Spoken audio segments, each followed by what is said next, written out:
Right, Ulagron, holding by Pirke Avos, ethics for fathers, as it is known. Again, one holding by Pirke Avos, ethics for fathers, as it is known. We are in Perek Beis. We're in the second chapter, Mishna 16. This is Mishna 16. This is part 19. There'll be a part 20, probably part 21, 22, depending how far we go with this. And we've been speaking about the last number of weeks, been speaking about the evil eye, right? Ayin hara. So the Mishnah says, in the name of Rabbi Yeshua, an evil eye, the evil inclination and hatred of others, hatred of other people, remove a person from this world. So we mentioned the last number of weeks this Rabbeinu Yonah, that Rabbeinu Yonah explains that a person, what was the evil eye? Essentially, a person not happy with what they have. Right, it's Mishna later. Pirke Avos get there one day when I'm probably about 97. Right, and that is right. Who is really considered rich? The rich one is considered somebody who is happy with what they have. Right? So here, Rabbeinu Yonah says like this. Says Rabbeinu Yonah that a person not happy with what they have, jealous what their friend has. Right? Always, want to know or think, why don't I have that? I should be just as wealthy. I should have just as good kids. I should have, just as good a spouse, or, whatever it may, says Rabbeinu Yonah. What does that do? Damages them, causes damage to them, to their friends. So he says, like the experts in nature would say, person who desires all their friend has, what does it do? Contaminates the person's thoughts, causes them constantly thinking about these things, burn, and they burn inside, right? They burn inside, jealous with their evil eye. Now, look at it maybe from a little bit different perspective. Maybe we've mentioned this before. Well, let's understand. Imagine, God forbid, somebody got a prognosis, very bad prognosis, right? Let's say that person got a bad prognosis and they have a certain amount of time to live. Could be weeks, maybe a few months, right? Whatever, short amount of time. I guarantee that knowing that their end is near, all these other things seemingly won't matter. Not going to matter. Not going to make any difference, right, whatsoever in a person's life. So you tell me, okay, yeah, they're thinking, they don't have much time. What would a person do with a few months to live? Not even going to go a few days, a few months. Would a person try and correct the wrongs they've done? Would they try and make peace with somebody? Maybe they've had arguments with, they disagreed with, maybe serious arguments. What is really important to them right now? What's really important to them that bothers them or that's bothered them in the past, I don't think it's going to make any difference. Not going to make any difference in their lives now. Doesn't matter. Why doesn't it matter? Their life is about to, end. They're going to go to the world of truth. Whether they believe in it, don't believe it, doesn't matter. They're about to die. They know they're going to die. Imagine a parent has kids that have fought. They don't speak to each other, or they speak very rarely. The only thing could be, a parent would want them to make up and whatever, at least, grant them this wish before they die, maybe. Or maybe they already give up, but, don't they want loose things tied up? I would think so. Now, person will say, well, I'm not about to die tomorrow, or the next day, or a month from now. I haven't gotten that prognosis. Okay. Right? They can say this doesn't apply. This would not apply. So the Ramchal says, we mentioned many times, the Ramchal mentions Derech Hashem, path of the just, right, in the way of God. He says, we're in this world to toil. Very good. So you have a certain level to reach in order to reach the world to come. But what does he say? He says we live in a world of distraction. We made it a world of distraction. Right? A lot of distraction. I was reading something earlier, right? Something earlier that my Rebbe brought out in this week's parsha. And he says, bring it up here. He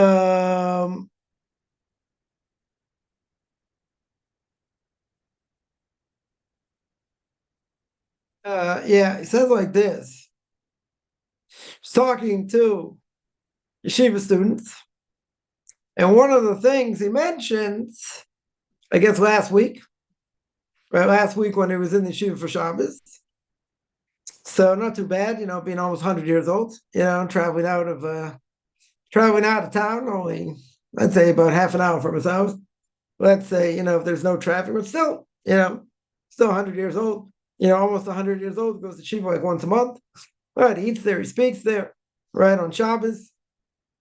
And one of the things he tells them, he's speaking to guys 18, 19, 20, 21, maybe older. Maybe a little bit older. And he said, I've already mentioned this many times. Right? I'm just going to translate here. He says, I've already mentioned many times that each one of these students that are here today have the ability to be a Talmid Chacham, have the ability to be a great rabbinic scholar. And he said, I already spoke, right? I already spoke and mentioned this. But he says, I want to mention another thing, right? In other words, he's very big on building people up, saying they have great potential. He said before, he said they were great rabbis that even that,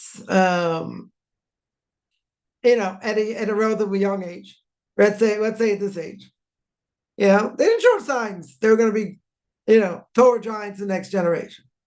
They didn't show any signs. But he says, how do they get there? Right? How do they get there? Hard work. Tremendous hard work. Right? No days off. A lot of hard work. But what does he say? What does he say to these young budding rabbinic scholars? He says you need something else. He said, I mentioned many times that a person can grow and be a great rabbinic scholar. He says, but you need one thing. If you don't have this, you won't get there. What does he say? He says, Lo lebazbez zman. What does lebazbez zman mean? Don't waste time. Do not waste time. So he says, you should know there are great rabbinic scholars your age, who are exactly like you. Exactly like you. And people around them probably never would have thought, in 10 lifetimes, they're going to be Torah giants. They're going to be so great. Yeah, but what they do, they work very hard. Right? They work very hard learning Torah. And what did they do? They broke all the barriers. All the barriers around them. In order that they should merit the strength of their learning and fear of heaven. Now, this is a crucial thing. as he says. Because there are a lot of things we can waste time on. Plenty of things we can waste time on. You want Torah to stick? Again, it's really more for men than for women, but still, you want Torah to stick, you can't waste time. You can't waste time. He's talking about people learning full time. That's who he's talking to. You can't waste time. Talking about people who work shortly. But people who are learning full time, you don't waste time. You can't waste time. His Rabbi Moshe Schneider, blessed memory, made sure that, when they finished learning, they went to eat. Where was the, where was the lunchroom where they ate? It was like 10 buildings away, 10 houses away. So they made sure from that walk, how long does it take to walk 10 houses? 5 minutes, 3 minutes, right? Whatever the amount of time was, he wanted to make sure that when guys would go, they were speaking and learning. They shouldn't waste time. They shouldn't waste time. Now, what do people do today? A lot of people, they kill time. That's why Shabbos is the worst time for secular Jews. They find things to do. They kill time. I'll relax a little more, I'll do this a little bit more, but they're finding things to do because they don't have Shabbos. In their soul, it's crying out, give me something. Sounds like little shop of horrors back in the day. Feed me, Seymour, right? Give me more. Feed me. What happens if you don't feed the soul? Oh, the Bible says clear. The soul dies. The soul will die. The Orach Chaim HaKadosh, blessed memory, more than 100 years ago. I'm going to flush this out more tomorrow in the class on the book of Leviticus. But he says, evil people that are obviously doing things according to desire. We're going to speak about desire at some point, right? That's part of the Mishna, right? But they give in so much of their desire. In other words, the mind can't stop it because it goes after the heart. We'll speak about that. But he says, going after desire, what does it do? Kills the soul. Now, what's the obvious question on that? Soul's insatiable. The soul does not get obliterated unless God obliterates it. Soul can be punished forever. Yeah, but the soul doesn't die, essentially, unless God destroys it. But for most people, not that evil, the soul won't get destroyed. Okay. The Orach Chaim HaKadosh there says, and again, I'm going to harp on this tomorrow, giving what to speak about tomorrow. Yeah. He says that the soul of an evil person is destroyed. Destroyed. What do you mean destroyed? It's there. If you didn't have the soul in the body dies. Okay. So you can't mean literally it's dead. But if you see how a person acts and what they do, right, it's as if they're dead. Right? Someone who's spiritually cut off, right? Let's say they ate any leavened product on Passover, or did other things to get spiritually desecrated, Shabbos in public, right? A lot of things a person can do to get spiritually cut off. Getting spiritually cut off can mean you die young, right? You should be alive between the ages of 20 and 60. You should die at some point in between those ages. And could be children, also die young. But if you see somebody that lives to 70, 80, 90, or longer, so maybe ask the question, what happened? I always says this before Rosh Hashanah, right? What happened? What happened to these people? They're supposed to be spiritually cut off. Very good, right? Or not so good, right? They should be spiritually cut off. Okay. Now, if they're spiritually cut off, what does that mean? Right? They shouldn't be here. So what happened over here? How in the world are they still alive? Right? So Maybe says, You know why? You know why that's true? That they're really, they should be alive. Sorry, they should be dead, but they're not, and they live this long life. Again, King David says, 70 years. If you have strength, 80 years. Anything over that's a bonus. But if you're spiritually cut off, you should be dead before the age of 60. And what do you do with these people with long lives? They don't keep Torah mitzvahs. Right? Let's just say they don't keep Torah mitzvahs. They're considered evil. So if they're considered evil when they know more, they know less, doesn't matter. They have the status of being evil, good. So why are they still alive? So Rabbi says, let's see how they're living. If they're only going according to their base desires, they're not really alive. They're just lacking burial, but they're acting like an animal. They're going after base desires. Now, if you look at creation, man is created last. If man goes according to what we're supposed to do, in our service to God and all that, very good. We are the pinnacle of creation. If not, let's say a person, God forbid, goes according to base desires. If they go according to base desire, what happens? They're no better than animals. Then you say animals were created before them. So you think, come on, people do all kinds of different things. Whatever gets them up in the morning, whatever is going to get them, to do whatever they need to do during the day. Obviously, they need to put bread on the table. Okay. What are they living for? What are they living for? Some will say, I live for my family. Okay. I live for my kids. I live for myself. But what's really important? So this will make somebody think, right? Back to what we said before. If someone was given a death sentence, and let's say they're going to die. No miracles here. They're going to die, right? Clear they're going to die. Okay. So let's say they're given, we'll make it interesting. They're given a few months to live. They're given a few months to live. They're given a few months to live. What are they going to do? What are they thinking? Where are their thoughts at this point? My guess would be the things they are upset about or been upset about probably won't make any difference right now. Because they know they're going to die. They know it's clear they're going to die.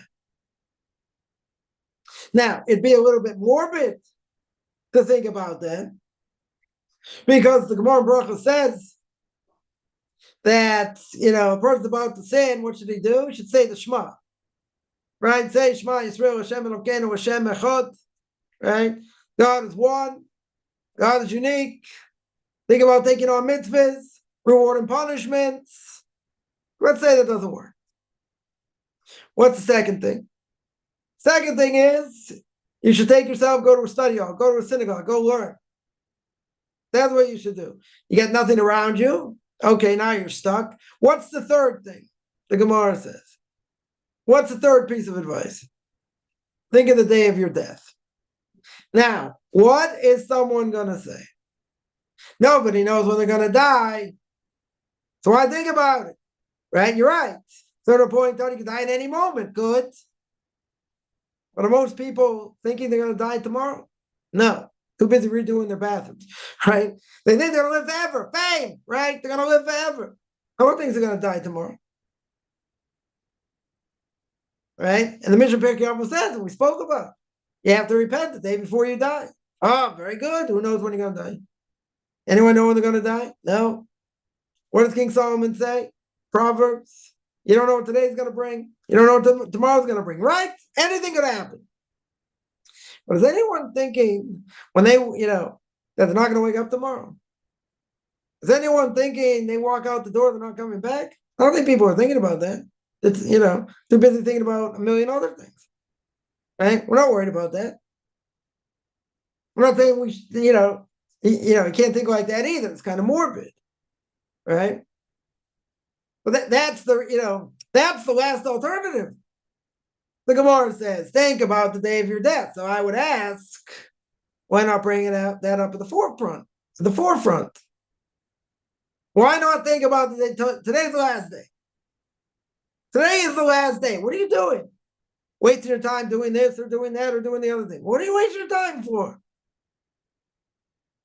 You may not be here tomorrow. So you say, okay, it's kind of morbid, but nobody thinks that way.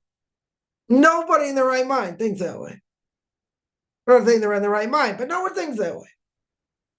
Anything could happen. I agree. Is anyone putting their affairs in order so after, God forbid, they die? Are they doing that today? No. I know people that, if they go on a trip, and travel, they'll, tell their kids where this is, where that is, where the other thing is, just, in case anything happens. Okay, it's someone older. Someone older, someone younger going traveling, are they thinking about this? Not thinking about it. You hear things happen all the time, but what do we think? It's never going to happen to me. It's not going to happen to me. Person goes on a plane. Do you think it's going to crash? It's still more dangerous to be in a car, certainly, than to be in a plane. Even though you say, well, when the plane goes down, everyone dies. Well, yeah, part of that's true. Might be true. But how often their plane crashes? Seen a number of them recently, but still, much more dangerous to be in a car, certainly here in Israel, right? I don't know, one of the few places that'll tell you at the end of the week, you'll hear on the news how many people were injured or killed in car accidents, right? Well, definitely more dangerous to be in a car, than be in a plane, right? But how many people are thinking, this is the last day? This is the last day. So I would agree. Nobody knows what day, when their last day is. Good, right? Person's healthy, vibrant. No, think you got dropped dead of a heart attack tomorrow? No. I know someone came here recently, a few months ago, came for a bar mitzvah of a grandchild, wasn't feeling well, get off the plane, dropped dead of a heart attack. So instead of going to the bar mitzvah, the kids now were in mourning. Yeah, kids were in mourning. You have no idea. Brother wasn't even that old. Had no other, seemingly no other symptoms. No other symptoms. That's when God took him. Had a heart attack. Right? It's like coming off the plane. Right? Wasn't feeling well. Boom. Whatever it was, heart attack, aneurysm, I don't know, whatever it was. Right? And it really doesn't matter, right? We've spoken about this before also. What do we care what a person died from? He died, God took them. Right? That's how we have to look at it. But you say, this is more tragic. Person was young, relatively young, coming for family celebration, bar mitzvah of a grandchild, huge thing. Right, the baby made it off the plane, and then after that, gone to. No time to say goodbye to anybody, dropped dead. I know another story, right? Scare people here. Another story, somebody goes, some in their mid-60s, they go for whatever, yearly checkup. All the tests come out, all tests seem to come out fine. No problems. Like 2 weeks later, massive heart attack or stroke. Like very short amount of time after that. They were never the same, and they died sometime after. So we don't know. But if someone gets a good report from the doctor, they're thinking, oh, good, see you next year. Everything's good.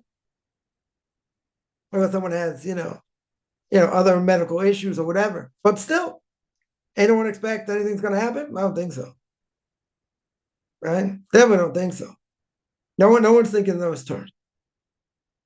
But imagine, everything's good. You don't expect anything to happen. Right? Obviously, we would say, when you least expect it, but you don't know. So shouldn't we think, before we go to sleep, right? I mentioned this last week in Q&A, before we go to sleep, what does the person say? Kriya Shema Lamita, right? They say Shema before they go to sleep and a whole bunch of other things in between. And what's the first thing they say? Anyone who's ever done anything to me, whether in this Gilgul, another Gilgul, whether a different, reincarnated soul, whatever they've done, I forgive them. Yeah. So why should anyone have to ask forgiveness from someone else when it comes to before Yom Kippur? Because you got to mean it. If you really meant it, as one great rabbi told me, if you really meant it, good. How many people mean it? They'll say, well, it's part of the prayer. That's what I say. Very good, but think about the words. Anyone has done anything to me, whether in this Gilgul or another Gilgul, right? They're reincarnated now, reincarnated later, whatever it was. But someone did damage. I forgive them with a complete heart. Okay. So I would ask the question, which I did. So why do you have to come to someone before Yom Kippur? You shouldn't have to come to anyone before Yom Kippur. You forgive them, right? What if you don't? So you got to say it anyway. So, well, I didn't really mean it 100%. Yeah, okay. So you say you said the prayer, you didn't really mean it. Okay, problematic. But you're going to say, come on, someone did this to me or that to me. I can't forgive them. Okay. I'm not going into forgiveness. Whatever. It's a big topic. But yeah, I mean, anything that anyone's ever done, I have to forgive them. You should. I'm not saying it's easy. Within reason. Someone says, come on, I got attacked by a pedophile, this and that when I was a kid. I have to forgive them? Okay. Right? I'm not talking every single case. You can hate what they did. So hate what they did. A person being trauma and everything else. Okay. Right? We're not talking about that. But in general, back to our point, what am I living for? What is important to me? What is important to me?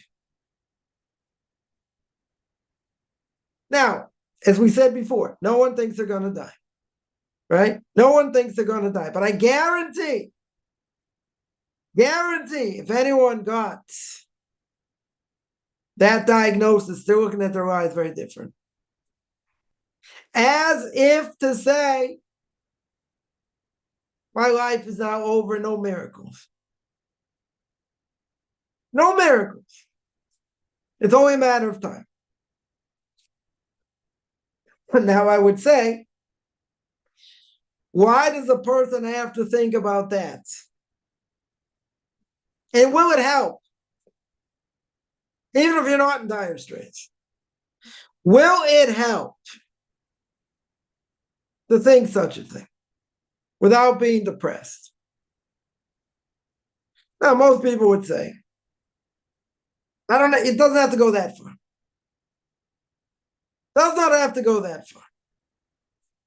I shouldn't have to be so depressed and think about depressing things in order to live. Most people would say you have a death wish, you're morbid. That's not a way to live. It'll lead you to depression. Good. But isn't this something, I'm not saying things that people don't know. See, read the book, Path of the Just. What does he say in the introduction? What does the Ramchal say in the introduction? I'm not saying anything that everyone doesn't know. You just got to think into it. But everything I'm saying is obvious. That's what the Ramchal says. It's so obvious, I would think. But you don't have to be so morbid think about the day of your death. But I would ask the question, and that is, if a person was, was at death's door, what they're thinking about and what bothers them now, forget it, out the window. They're not going to give it a second thought. They're not going to give it a second thought. Because they know shortly they're going to be in the ground. Be eaten by worms. Nice and tasty. Yeah. You're not thinking about anything else. For sure you're not thinking about anything else.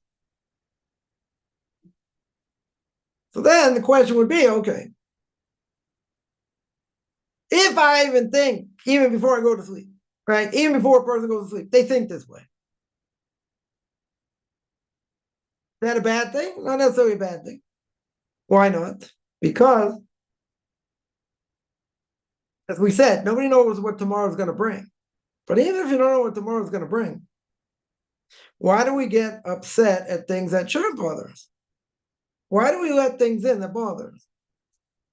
What's the answer? What's the obvious answer? Because we're in this world.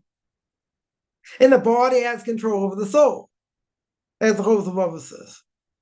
The body's got a major advantage. What's the advantage? Born in this world. Comes from this world. It's got the home field advantage. The soul comes in from above. Part of God. We have that spark inside of us. Everybody does. But the soul is, is not on good footing in this world. What's the reason? Because it comes from a spiritual place. The body comes from the physical world. So the body, since it's been born, is strengthening itself in physical terms. As it grows, but it's full of what? Of desires. Even babies have desires. They want to eat, they don't want to eat, they want better things, whatever. Right? It starts from a very young age and only gets stronger. So the obvious question is, how is it the soul can even survive? So he says, we'll cut to the chase, the Pirke Avos says, the only way it can survive is Torah. That's it. You got to strengthen the soul with Torah. If you don't strengthen the soul with Torah, says the Pirke Avos, your soul will not be religious at all.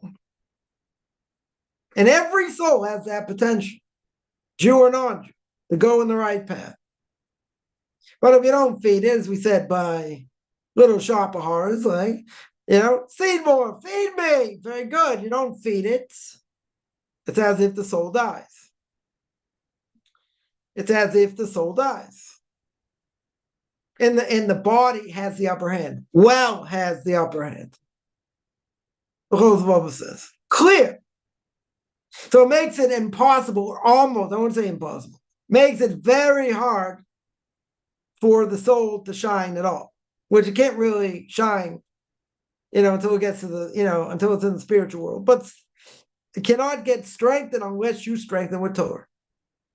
If you strengthen it with garbage, right? If you strengthen the soul with garbage, what's going to happen? It'll be garbage. And you'll need a snorkel in order to breathe. That's how bad it'll be. So, on the one hand, soul's at a tremendous disadvantage. Comes along the Pirke Avos and says, if you don't strengthen the soul will die. Now, not necessarily, as we would understand that the person would die, the soul goes out of the body. But essentially, the soul gets destroyed step by step. The more garbage you fill it with, the more it's harder to rejuvenate it. So how are you going to rejuvenate it? Says the Pirke Avos. There's only one way. Torah. But even with Torah, there's disadvantage because of the power of the inclination. So again, why should I be so morbid? Or should a person be so morbid and only think about death? Because what could happen? A person will think, I got all this time. Why should I worry about it now? That's why Rebbe says, why do people die young and old? Because if everyone died the same age, what would happen? No one would repent. And we're supposed to be shaken up. Things are on that should shake us up. We're living in a topsy-turvy world. Nobody knows anything. What's going to be? There's a case here in my own neighborhood. A 24-year-old guy, married more than a year, maybe a year and a half, right? Was driving a car, hit oil, went slam right into a bus. Bus coming the other way, slammed right into him. Bus controlled the car, slammed right into him. Car total. Total. Person between life and death and whatever, passed away. Young child, young wife. No explanation. The only explanation is when God took him. Yeah. This 24-year-old guy think like he's got his whole life ahead of him. He's got plenty of kids, grandkids, this, that, gonzo. Overnight. Didn't have a chance to say goodbye to anybody. I think after that, they rushed to whatever, was in coma, and that was it. Nobody knows. It's tragic. The only answer is that's when God took him. Okay. But something like that happens in your own backyard. Yeah, you're gonna say, oh, there should be oil on the road. There should have been. You're right. Should have been more care on the road. Okay, but there wasn't. That's not the reason. We mentioned this before. How a person dies the way God took him. But that's not the reason, right? It's an external thing, right? It's an external thing. There's no question, right? But people look at it and say that's the reason, right? That's what people will say, right? It's the reason. It's totally the reason, the way it happened. But we're looking at it in the wrong way, right? We look at, oh, how did he die? Who cares how he died? That's how he died. Point is, God took him. Oh, it's tragic. This should have happened. That should have happened. The other thing should happen. It doesn't matter, right? Something more tragic, less tragic, but this is the time he took him. Now, something like that should take a person up. Should. Person may, give a kvetch and say, oh, what a terrible thing. What the family has to go through, other people have to go through. Look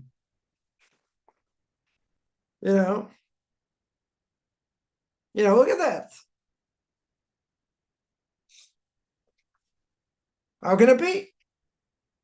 Again, we don't have answers. How God took him. It's tragic. But something like that happens. If it didn't happen in your own neighborhood, it doesn't make a person think about mortality. I mean, isn't that obvious? I'm going to give bad news to everybody. We're all going to die at some point. Never should have happened. Adam and Eve ate from the tree, whatever, brought death to the world. Not a Jewish concept. God went to plan B. Did God know that he's going to eat from it? Yeah, doesn't matter. Still gave him free choice. Good. Not the topic. But guess what? Everyone's going to die. Anyone really think about it? If they're older, they think about it more. I know people in their 80s, close to 90, some older. They're like, I have no friends left. Everyone's gone. Right? It's also kind of depressing. They're like in line waiting to die. But what's the problem?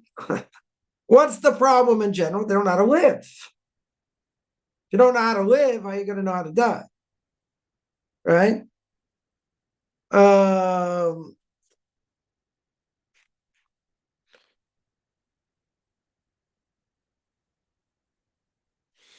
That's the way it is. But you'll say, come on. Nobody thinks that way. I'll tell you a story. I remember once told me, a few times after I met him, he once told me, and he was already, I would say in his early 70s. Right? Early 70s or late 60s even. And he told me, I just want you to know I don't live in this world. I'm like, what are you talking about? He says, I'm already preparing for the next world. I'm like, who talks like that? Do you have any health issues? You think he's going to die tomorrow? I mean, he should be well. I'm like, who talks like that? So he brings down how long did the Levites, how long did they serve for in the temple? When they start, some say at the age of 25, some at the age of 30. Seems a discrepancy in the Torah. Right? Which Rashi said you're going to give a person 5 years, to learn to see if anything's going to become of them. If not, you don't see any fruit from what they've learned, then, they're not going to become great in Torah for those 5 years. Doesn't really matter. When does the person stop serving in the temple? By the age of 50. Right? By the age of 50, they stop. So Rebbe says on that, by that time, you start thinking about the next one. By the age of 50. Could be before. It's a good thing to think about also, but, person's strength wanes. Can't do the same things you used to do. But who thinks like that?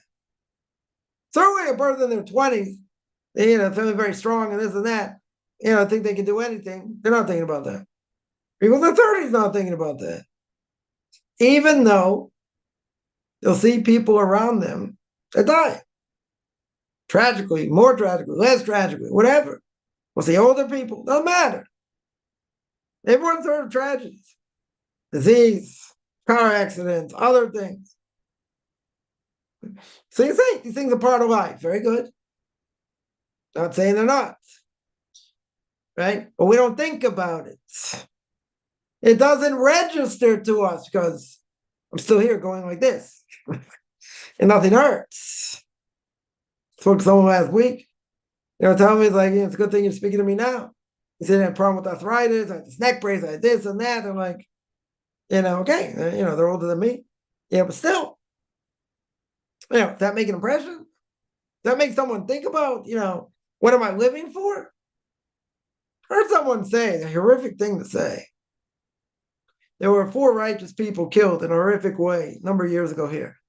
And whatever, really, top rabbinic scholars died horrific death. Horrific death. Someone opened their mouth and said, what a waste of life. What a waste of life. Look, they dedicated their lives to Torah. They were dedicated their life to Torah and they died in a horrific way. Now, it's not the same, I had to do everything, not say anything. Like, oh, they kept Torah, this, that, look what happened. Isn't that what the students asked Rabbi Akiva? Rabbi Akiva is giving a sermon as he's dying, right? As they're carving up his body, he said, I was always bothered by this verse. That's the Torah. It says when we say the Shema Yisei after Es Hashem Elokecho, gonna love the Lord your God, Kol Vavcha, Kol Navshecha, V'chol Meodecha. With all your heart, with all your soul, with all your might, strength, money, whatever Meodecha means. But let's go back to Kol Navshecha. Right? You gotta love the Lord your God with all your soul. Now, we can understand that in a few different ways. One is you got to give everything you have in Torah for God. Right? As we said before, you don't waste time. Good. Yeah. Rabbi Akiva learned what Kol Navshecha means that I'm ready to give my life for God. That's what I'm ready to do. I'm willing to sanctify myself for God. So he said, I was always bothered by this verse. When is this going to happen? When am I going to be able to sanctify myself for the sake of God? And the student said, Rebbe Adkam, this is what it means? He gives this whole sermon as his body's being raked with iron combs. He said, that's what it means. And he said, Shema Yisrael, Hashem Elokeinu, Hashem Echad. Right, hear, O Israel, the Lord our God, the Lord is one. And he died. And his soul went out. The Gemara says, Rabbi Akiva is welcome to the world to come. But that's the age-old question. This is a merit for learning Torah. That's what the angels asked also. God turned around. I don't know exactly how he turned around, but he looked at them and he said, you open your mouth again, I'm going to turn you to nothing. I'm going to burn you up. You don't question me. You don't question my laws. You don't question what I do. Now, it just so happens, God created the world. What does the Torah say? Bereshis bara Elokim, eis hashamayim ve'eis haaretz. Right? Genesis chapter 1, verse 1. God created the heaven and the earth. Very good. It says, Bereshis bara Elokim. What does Elokim mean? God judgment. What happened to the name Hashem? Hashem's not mentioned. Hashem means God of mercy. Because originally when God created the world, he wanted to create it with strict justice. But then he saw who's going to be able to live according to strict justice? Almost nobody. So he said he had to combine justice with mercy. Okay. Rabbi Akiva wanted to live according to strict justice. Yaakov Avinu wanted to live according to strict justice. See what happened? All the trials he goes through, all the difficulty. You see what Rabbi Akiva went through. I didn't know nothing about Torah for 40 years. right? Then he learned for 40 years, and then he taught for 40 years. But that's the age-old question. Oh, that's the merit for learning Torah? The person who said it wanted to slap them. Should have slapped them, right? Just kidding. Can't slap them. Yeah, it's a horrific thing to say. Someone obviously has no value what Torah is, right? But to say, oh, look, these righteous people died in a horrific way. So what's the point of learning Torah? What's the answer? Learning Torah makes us better, strengthens us.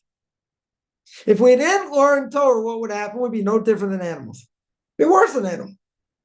We see that. 100% we see that.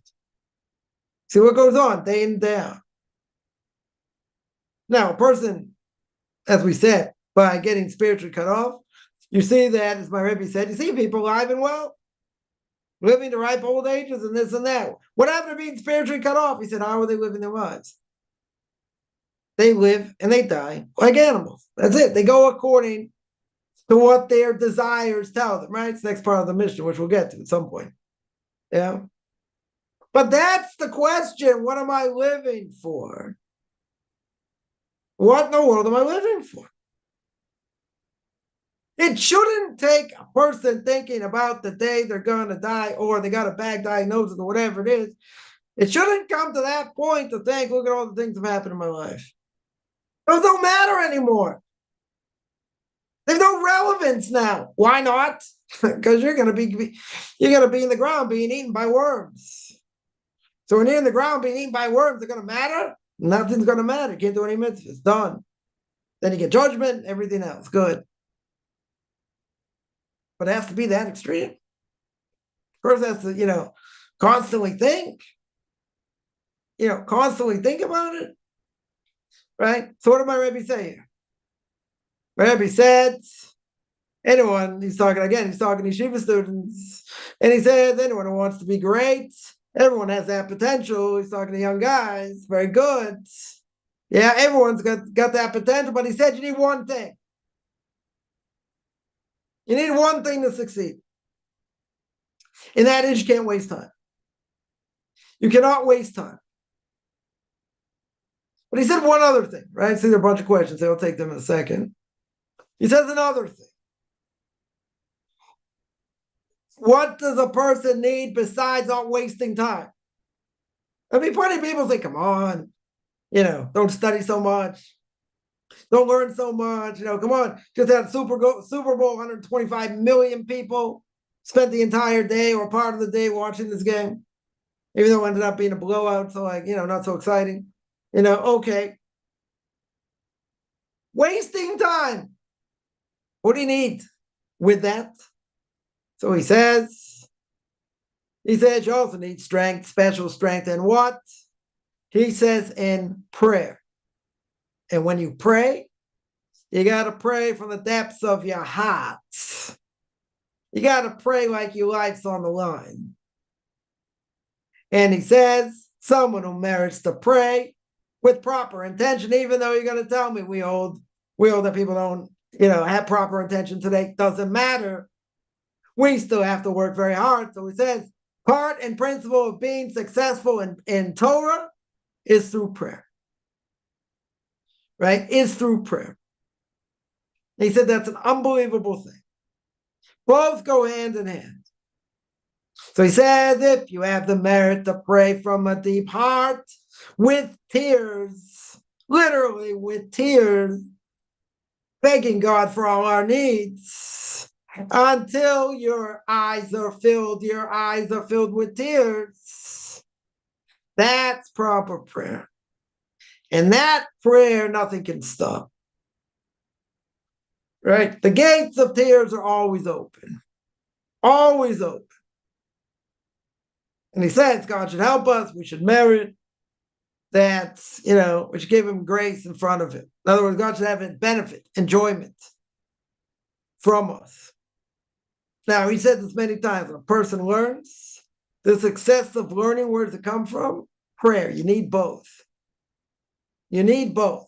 So we tell yeshiva students, he says, Ramosha Schneider's Rebbe would say, if you don't come on time, to pray, then pray by yourself. Why?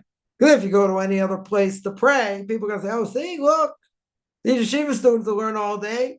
They get up late. So I can also get up late. Set the bad precedent. Set the bad precedent. We're going to say, so why didn't they pray with the minyan? What's so bad? There are other minyanim there. There are other places to pray. What's so bad? So the Rebbe said, because people get a bad impression. They'll say, okay, you can sleep late, I can also sleep late. Gives bad vibes. But he said the whole success is dependent on prayer. That's where it starts. Now, it could be. Person has to learn more in depth what the prayers mean and what I'm doing, etc. But he says a fundamental principle. The fundamental principle is when we pray, whether we feel like it or not, we got to learn prayer. Something always needs to be strengthened. We mentioned many times. The prayer has to come from the depth of the heart. It has to come from the depth of the hearts. And he says, literally, you should be crying. So your eyes are filled up with tears. That's real prayer. It comes from the depths. That, with learning, a person will be successful. But a person says, prayer is a hard thing. Sometimes we're tired. Sometimes we may not even be in the mood to pray. Good. Yeah, maybe not. So, but the gates are always open. At no time the gates are closed. And we can ask for anything. See, we think small. Person, let's say, struggling with livelihood. You don't have to ask God, okay, just let me pay my bills. No. You can ask him for anything. Say, make me rich. You got the ability. Let me help out others. Let me this. Why think small? Like my Rebbe would say, if you think small, you end up small. You think big, might not end up big, but you won't end up small. But God can do anything.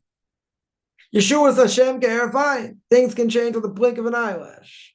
Right? Salvation of God can come with the blink of an eyelash. You got to believe that. It's not just, it won't happen to me. Everybody has, what we call aha moments, where they think it may be true. They think the sword is right on their neck. They think there's no way they're going to survive now. Something comes through where they least expect it. I've seen this, and other people have seen it. Things can change overnight when it comes to health, comes to life, when it comes to a lot of things. You don't want it. Rabbi also mentions, I don't want to get into prayer too much, but he says, why don't people's prayers why aren't they answered? Why don't they get the answer that they want? For this reason. They're not praying for the depth of the heart. They're not supplicating like they should. A person can say, I'm an infinitesimal small speck of cosmic dust. I'm worth nothing. I'm like a worm in God's eyes, as King David said, or as Abraham said, an ephah of offer. Right, or I said backwards, offer an ephah. I'm like dust and ashes. I'm worth nothing. Why should God listen to me? People say God's too busy. He's taking care of black holes. He's keeping the earth on its axis. Everything's going, God's busy. Yeah, but he created man, breathed in life and spirit of man, gave us life. Why would God not care? But everybody, every last creation God cares about. And even if someone's in pain, God's in pain. Like a father to a child. And sometimes the father has to punish a child. Right? Within reason. So he says, if we would supplicate God like we should, and pray like it's Yom Kippur every day, be different. But he says many times a person will not get his prayers answered because he's not giving enough of themselves. He's not supplicating enough. At the end of the day, a person could ask, well, does God really need it? Does he want my prayers? Does he need it? Doesn't need my prayers. What do they need it for? Right? God's absolute. He needs nothing. He needs nothing. Right? The Rambam says the first of the principles of faith. And so too says, many commentators. Not everybody says God, God doesn't need my prayers. Gives me the opportunity to pray. What am I going to say? God, I want to tell you about Saturn. Those beautiful rings. Says, of course, I made them myself. Beautiful. The moon looks like sliced cheese. Very good. Praise him for the rain, for the snow, for the sun. Very good. God needs that. He doesn't need it. Needs me to compliment him. Doesn't need it. Why does he give me the opportunity? That's exactly the point. He gives me the opportunity. Gives me the opportunity. That's how I have a connection to him. Because everything I do depends on him. Can't lift a finger without depending on him. Doesn't mean we don't have free will, but again, that's not the point. Right? The point is it's an opportunity. And I guarantee probably for most of our lives, that opportunity is wasted. Because prayer, again, it's not in our language per se. It's not in our mentality per se. Doesn't matter. It's something we need to work on. And it's something that needs to be strengthened. But he's telling you, you want to have success in Torah, and you want to pass it down if you're married and you have kids or whatever, or at least to yourself. You got to live it. You got to pray like no tomorrow. You got to pray from, he says, from the depths of the heart. That goes hand in hand with learning. But again, the other thing is don't waste time. Now again, you have to find balance. A person works, very good. You have kids, you have a spouse, or whatever. You got other, opportunities, other things to do. Good. But you got to make that time to learn. Even women need to make time to learn. Not the same obligation as men. They got other responsibilities. Very good. But even if a guy works, got to find time to learn. You don't learn. It's like taking two steps backwards, 3 steps backwards, more. It's got to be strengthened, but you can't waste time. You cannot waste time. Wasting time is just going to be worse. Going to be a lot worse. Punishment a lot worse. Because that person's going to study and they don't. We'll make it very graphic. Jerusalem Talmud says, God says, I can overlook the 3 big things that a Jew has to give up their life for anytime, any place. Immorality, murder, or idolatry, right? If a Jew or non-Jew put a gun to your head and say, bow down this guy to a stick, reference to JC, or a short little fat guy, Mr. Buddha himself, the probably will call him Fatso, big mitzvah to make fun of idolatry, and say, hey, bow down to Fatso or die, 100%, you gotta be willing to die. Anytime, any place. So what does God say? In the Jerusalem Talmud, he says, those 3, big 3, that you have to give up your life for any time, any place, murder, idolatry, and immorality. God says, I can overlook that. Person can repent, whatever, I can overlook that. But you had the time to learn and you didn't, that I can't overlook. That I can't overlook. And it seems a lot of people have much more free time than they think. All I have to do is see how much a person in general spends on their phone, right, on their smartphone. If the statistic is true, which I heard a while ago, 4 hours a day, either watching things or sending emails or different things, 4 hours a day. Do that 7 days a week. We've gone through the math, 28, right? It's 28 hours, 1 day a week. If you do it every day. 1 day a week, 4 days a month. 48 days a year. It's almost a month and a half, more than a month and a half a year. So 11 and a half months, 10 and a half months. Okay, you're doing other things. That's crazy. A whole month and a half. I mean, that's insane. If the average month, is, let's say it's 30 days, right? 30 days, right? Each day is 24 hours, right? 720 hours a month, right? So that's, plus 360, we'll do, a month and a half, right? You get 10,080. 10,080 hours, right? Yeah, divide. It's 45 days. It's a month and a half. If those stats are true. Yeah. Well, we'll just say for argument's sake it is. It's insane. It means people have way too much free time. They say, I don't have time, I'm so busy. Yeah, what could God say? After 20 years, he could say, I was too busy to learn Torah. I was busy working, doing this, doing that. God says, well, I see it by my calculation, because, God can calculate anything at any time. He says, I see by my calculation, you wasted 135,000 or more, hours and days and whatever. How in the world person going to answer for that? They say, well, I got distracted. God said, you're right. And mankind made it a big distraction. Good. 100%. Mankind made the distraction. Okay. But who said she got distracted? But it was too much fun.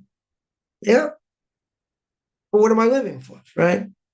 Obvious question. Yeah, let me take some questions here. Somebody says, I saw a turtle.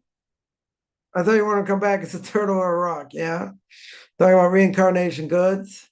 Do we always come back as something? It's like non-stop reincarnation. No, it's not non-stop. Person can come back as an inanimate object. Person can come back as an animal. Person can come back as a rock. Person can come back as a wall. Yeah. Now, is it ongoing? I wouldn't think so. Right? Whatever they're reincarnated in, they're not going to go to something else until until whatever they did got fixed, or that the thing happened. Let's say they came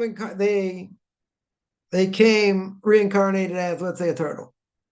Yeah. So when does the reincarnation stop? When the turtle dies.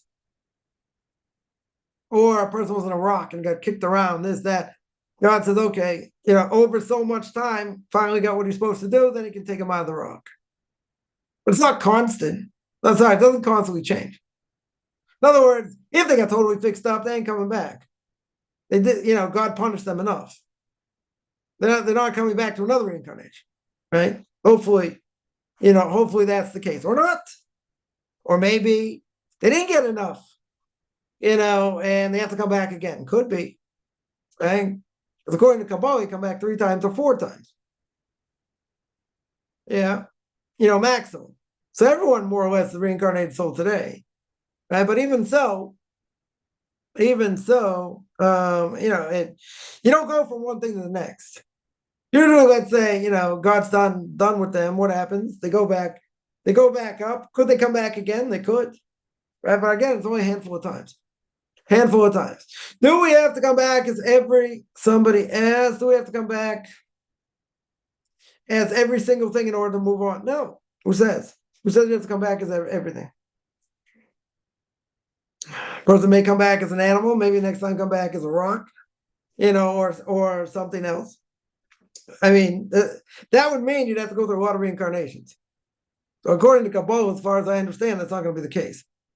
So you don't have to go through everything in order to get fixed up. Whatever God feels is the best for you, that should hopefully work. But you don't have to go through everything. Definitely not. If you come back as a half Jew, father's Jewish and your mother's not, well, you're not half Jewish, you're not Jewish, right? It's funny. Michael Douglas's son said, Grandpa was Jewish, right? Kirk Douglas was Jewish, but he married a non-Jewish woman. So that means Michael Douglas isn't Jewish. Yeah, so he says, so Michael Douglas' son says, well, if Grandpa was Jewish and you, i.e. Michael Douglas, is half Jewish, right?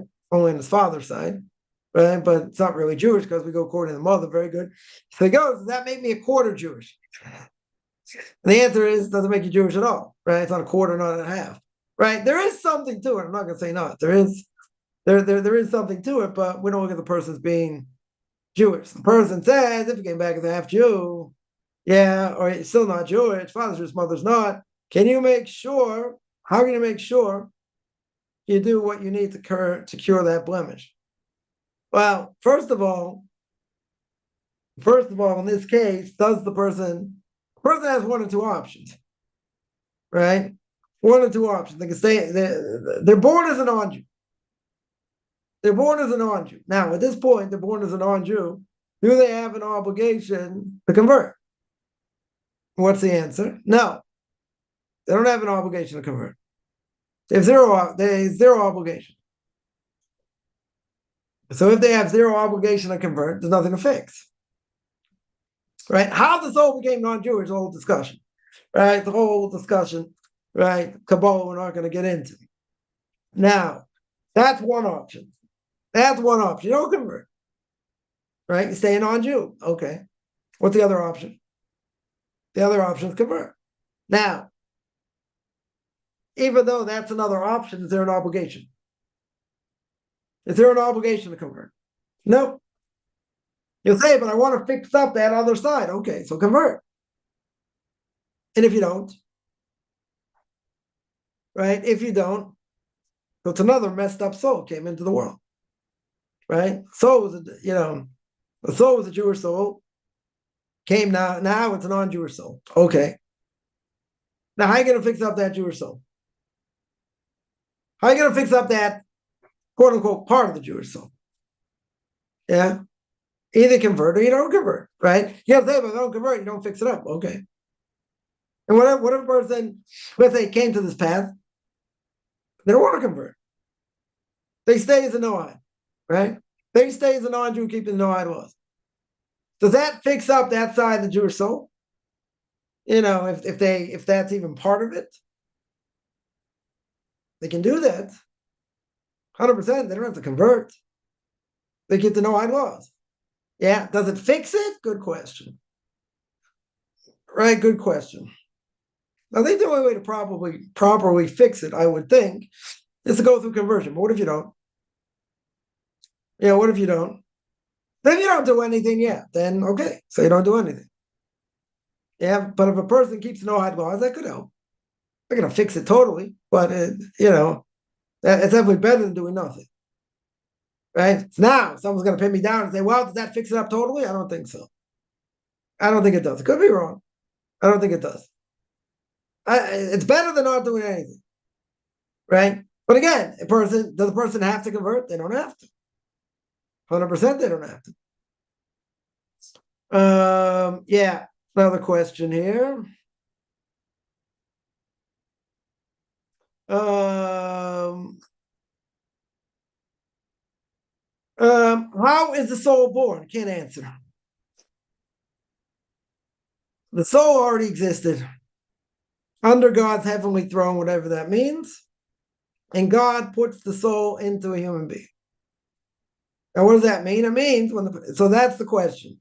When does the soul go in? Gemara asks the question, does it go at the time of conception? Or does the soul go in after the child's born?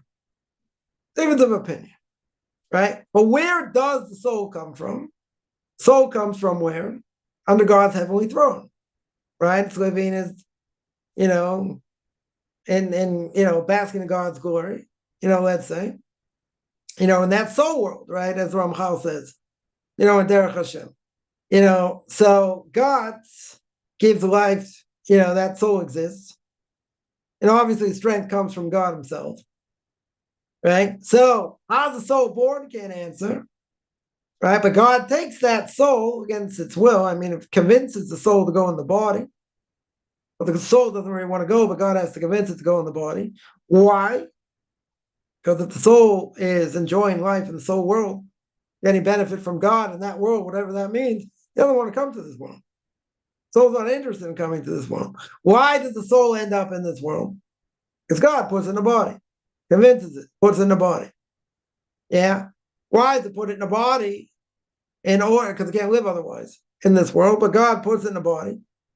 And that body is going to be, whether it's male or female, doesn't really matter. But that soul is going to go in this body, which doesn't have a choice. Now, that being said, that body is going to be a child to parents. Male and the female, right? We'll keep this simple. It's going to have siblings, potentially. Right? Let's say. So, if that's true, is the soul given a choice? No. Does it have a choice who the parents are? No. Choice who the siblings are? No. Does it have a choice socioeconomic situation? No. So we say, as Mishna Pirke Avos says, you're born against your will, you die against your will. Right? But Kaplan would say in parentheses, you still have to live. You're not given any choices here. So how does God decide which soul goes to which body? Can't answer that either. God is telling you, or is telling us, that it's going to go in a certain body, and that body is going to help that soul reach whatever potential it is. So then the question is, okay, if the soul has the ability to get up and resurrection of the dead, which body does it go into, even though it's a different body than we understand it? So as was explained to me, it'll be that body that helped the soul the best reach its potential. Whatever the potential of that soul was, the body that it went in helped it, whatever body helped it the most, that is the body to get up.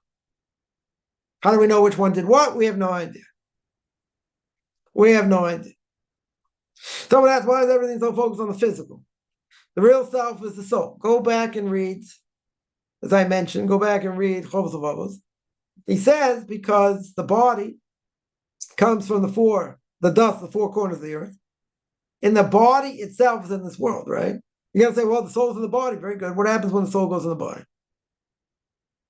The soul is so powerful, the Ramchal says in Derech Hashem, it should explode the body. Had Adam done what he was supposed to do at the beginning, every second he was doing the right thing, basically his soul would have overcome his body, would have been spiritual being in a physical body, whatever that means, gone straight into Gan Eden in paradise, right? Would have gone there, that would have been the end of the creation of the world. That's it. But he didn't do that. So the focus on the body is because we're in this world. And what's the body itself? The body's got the advantage in this world. It's got the home court advantage here. Why? It comes from this world. And it has all those desires from this world. Comes along God and puts the soul in the body to perfect the body. And to reach whatever potential it is through the body. That's kind of a hard thing to do. And that's what we're doing. Right? And you see, if people can come and reincarnated souls, we haven't done our job properly. Right? In this world. So God gives us a chance to fix it. Okay. But you have to be in this world. Right? Simply, you have to struggle, you have to toil, you have to go through all kinds of hardship in order to reach a minimal level to have a portion of the world to come. So why can't the soul stay in the soul world? Because God has to bring it into this world. Soul has to be tested. Can only be tested in a body. Yeah. So you'll ask me the question, which you just asked. So why isn't the focus on the soul? It should be. But how can the soul be the focus here? We don't see the soul. You look in the mirror, if God would show you what the soul looked like, right? Whoever you are, you never recognize them anyway, but that's not the point. The soul goes in the body. The soul controls the body. But the body has power over the soul, much more power. Right? So when we look at the soul, in general, you have to look at it as part of the body. Now, even though you're right, the soul should be the emphasis. See, if we're living in the spiritual world, then it would be the opposite. You don't need the body, right? Well, let's say you got a body there. Yeah, the body would be superfluous there. The body wouldn't have any power, so to speak. It'd be subservient to the soul, right? So there's always this body-soul disconnect. Body wants to do one thing, soul wants to do something else. So you have to feed the soul. You have to feed the body. If you don't feed the body dies. So we have to look at this world as the world of the body. That's what it is. Can't look at it any other way. Can't say this is a world for the soul. It's not. Soul doesn't belong here. But the soul is part of the body. So I would say if the soul is part of the body, then, but where's the emphasis? You got to say the body can't function without the soul. Very good. Can the soul come in this world without a body? No. It has to be in a body. Right? You need both. But the emphasis is going to be on this world because it's a physical world. It's not a spiritual world. We got to take the body and make it spiritual. Right? We got to take the body and make it spiritual. Very good. If you don't make the body spiritual, if you don't work at it, what's the body?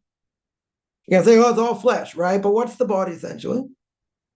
The body's going after physical things. That's this world. It's not a spiritual world. No one's thinking it's a spiritual world. But there's a spiritual side in every body. Very good. And it makes the body function. Very good. But the body has ultimate control. Unless you strengthen the soul to overcome the body. It's not going to overcome the body at all times. It could. It very well could if you work very hard. You don't let the body, succeed over here. But that's why it has to be looked at in physical terms, right? And not spiritual terms. Let me see here. Your soul is your body, your environment affects that. Okay. Isn't the body the soul? They're going to say, why? Body's totally different. You're right. Body's the casing for the soul. Good. Can the body function without the soul? No. Can the soul function without the body? No. So when a person gets upstairs after 120 years, after a person dies, God's going to say, why'd you do this sin, that sin, the other sin? And the soul's going to say, what do you want from me? I couldn't function in this world without the body. It's the body's fault. God's going to look at the body and say, wait a minute. So you should be guilty. The body's going to say, wait a minute, I can't live in this world without the soul. In other words, I'm just a slab of meat. I can't do anything. I'm just flesh and blood. Yeah? Without the soul, I'm nothing. God says, yeah, it's a good point. Guys might, both of you together make a very good point. So what does God do? He puts the soul together in the body. He punches both. You don't have one without the body. You don't have one without the other. Both have to be punished. Because one can't function with the other. Right? It's like a lame person and a blind person, go to an orchard, right? The lame person, directs the blind person, puts the blind person on his shoulders, right? And they take all these apples. Yeah. So now the farmer, they're walking away, whatever. The farmer says that, you guys stole from me. So what do you mean? Blind person says, I can't see. How could I have stolen from you? I can't see anything. Yeah. Looks at the lame person. He says, how could I reach anything? I'm lame. The farmer thinks about it. And he puts the blind person on top of the lame person and says, that's how you stole from me. And he beats both of them. Right? So it's a parable for the way God's going to look at the body and the soul. He's going to slap them both together because they're both guilty. One can't say, oh, I couldn't, it's not my fault because I couldn't function without the other. Right? It's the other one's fault. The other one's going to say the same thing. And God's going to say, no. God's going to say, you're both guilty. You're both guilty. He slaps them together and punishes them.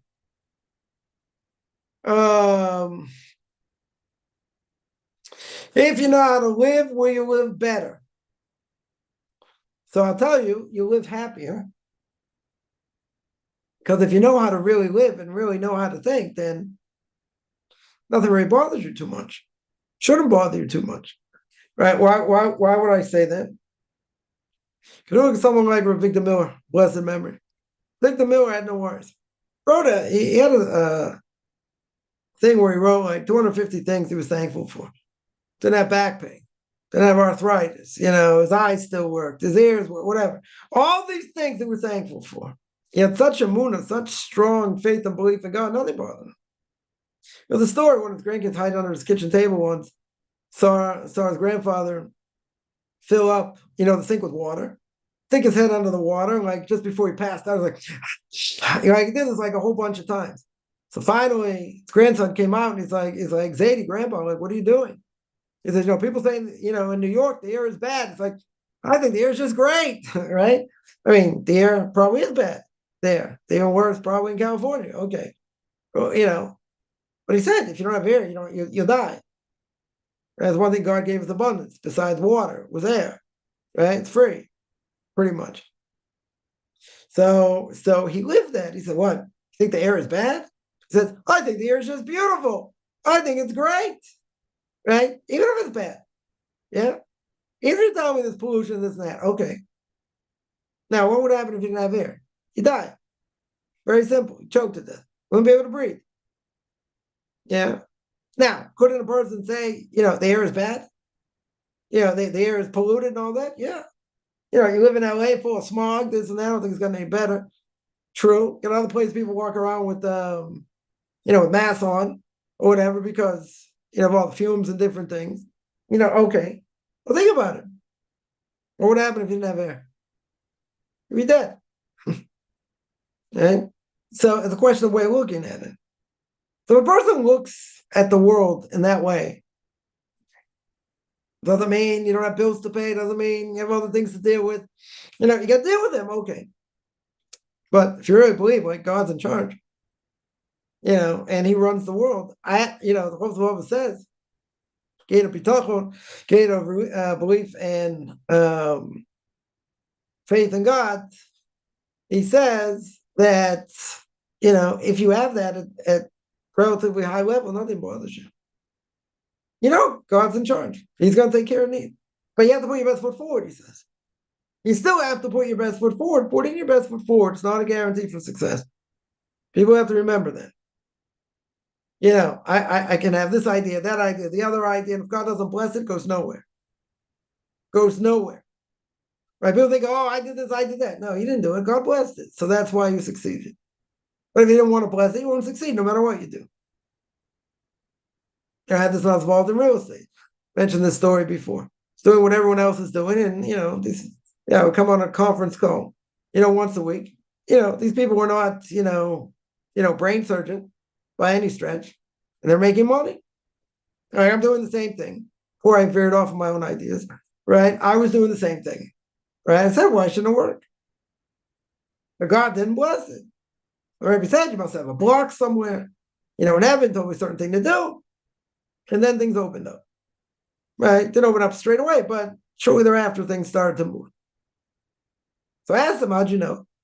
Well, he says, because if you're doing something everyone else is doing and they're making money and you're not, and it works in every market and this and that, you're doing exactly the same thing, it should work.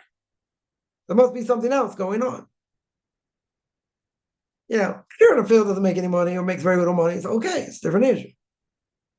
But here you're putting your best foot forward, again, guaranteed for success. No.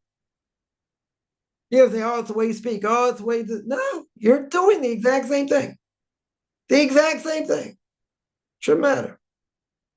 Right? So what's the most important thing? God needs to bless it. And if God doesn't bless it, what happens? No matter what you do. Right? But you have to put your best foot forward anyway. So just realize putting your best foot forward, a person can get success from somewhere else where you least expect it. It's not a guarantee for success, but you have to do it. 100% you have to do it. Yeah, you can't, unless a person is on a very, very high level, which most people aren't, and, since we're not on that level, you got to put your best foot forward. I do know somebody that's, they put minimal effort in and God takes care of their needs. They need a fridge, this happens, something else happens. God takes care of their needs, but you have to be at a very high level, which most people are not. They told us, someone told me, whatever, this person, said to my wife, like, I'm making a wedding tomorrow. And I'm marrying off one of my kids. And I'm still short $250,000. Is it $250,000, 250,000 shekels? Where's dollars? Whatever, it's a high number. It's a very high number. It's like, well, my kid's getting married tomorrow. Like, I'll take care of it. I'm not worried. So I gifted them an apartment. That's how they have an apartment today. And different things. Like, okay, they're on a different level. Most people will be like scrambling, well before that. They're like, yeah, I'll take care of it. I got no worries. A person on that level, it's one thing. Like Vilna Gaon, a blessed memory. He never did any ishtatus. God took care of his needs. Right? He didn't put his best foot forward. So, one of his relatives didn't want to go see a doctor or whatever. So he says, I'm going to rely on God. He said, well, it was a certain thing. It wasn't going to a doctor. It was something else. Right? It was something else. He said, you rely on God for everything? He said, you go to doctors? He said, yes. Then you can't do that. Right? In other words, if a person would be on that level, rely on God for absolutely everything, then you don't have to put your best foot forward. Right? So I asked my Rebbe this question. He goes, for you, we hold like the Chos of Avos. You got to put your best foot forward. I go, no, what about the Vilna Gaon? He was an 8th generation descendant from Rav Elijah Vilna, the Vilna Gaon, right, through his mother. Right? So I said, what about the Vilna Gaon? He goes, we hold like the Chos of Avos. Right? You got to put your best foot forward. Period. Guarantee for success? No. But you have to do it. Right? That's what you have to do. Someone asked, what should we aim to live for? It's $1 million question. What should I live for? Torah. Should live for God. That's what I should live for. To do what he tells us to do the best way we can. To sanctify God's name wherever we can. To be the best Jews we can be, or best non-Jews we can be. Or even a Jew in training, whatever. Right? The whole goal is to be attached to God. That's the goal. That's the goal. How are we supposed to do it? Very good. Right? God gave us a book. Right? It's called the Torah. He gave us a way to tap in. Very good. Right? He gave us that way to tap in. Right? He gave us that way, he gave us that way to tap in. There's no other way to do it. We're looking for shortcut for years. There's no shortcuts. You got to do what he says to the best of your ability. That's it. Right? We want to be attached to him as much as possible. So we have to work to do that. That's what we live for. Right? Again, you have to shoot very high. You might not reach it. Doesn't matter. You have to have high set goals. Right? I would say make goals that are doable. Right? But, again, if a person thinks small, you'll be small. If you think big, you might not end up big, but you won't end up small. But you have to give everything you got to serve him, to do whatever he says. That's what we have to, that's what we're living for. You got to say, but a person has a spouse and kids. You're right. You got to take care of them. You got to teach them. A person has, a spouse or whatever, and kids, you got to teach them, hopefully go on the right path. Very good. But essentially, that's all part of the same thing. And the more I'm attached to God, the more I can give over to my kids. The better you can give over to your kids. So, we're perfect by any stretch. Right? But, we have to tap into what God wants from us. How do I know what God wants from us? Because that's what Torah says. Torah tells me what he wants. Rabbis explain it. Someone here says, getting the light to come through down, is in Pebble applications, guidance of Torah. Yeah, how do we bring, I'm going to actually speak about this tomorrow also, but how do we bring God's light into the world? Torah. Right? Near mitzvah of Torah, or right? A candle is compared to Torah. Right? Near mitzvah of Torah, and Torah is compared to light. So how do you bring the light of God, so to speak, into the world? How do you bring this light into the world? Torah. I'm learning Torah. Again, even as learning on my own, it still brings godliness to the world. Just by learning has an effect on people around us. But doing mitzvahs, helping others, also. Right? No question. No question. So we have to work as hard as we can to do that. Isn't it true? Isn't it true we make mistakes? Yeah. Yeah, we make mistakes. Okay, we have to fix them. Right? We have to fix them. So someone here says, we stay with repentance with fullness is also important. Right. God understands we're human. Right? But keep in mind, the closer you are, the more severe punishment could be. Because you're close to the king. And you want to be close to the king. That's great. But there comes greater responsibility. Couldn't I fail at some level? Yes. But there's always repentance. But you got to remember one thing, that's only if you fail. I can't say I'm going to sin and then repent. That doesn't work. Right? If a person made a mistake, there's repentance. Good. What level of repentance depends what you did. I'd be right. Everyone's a work in progress, but we got to work hard. Right? We got a tremendous amount of work to do. Right? No question.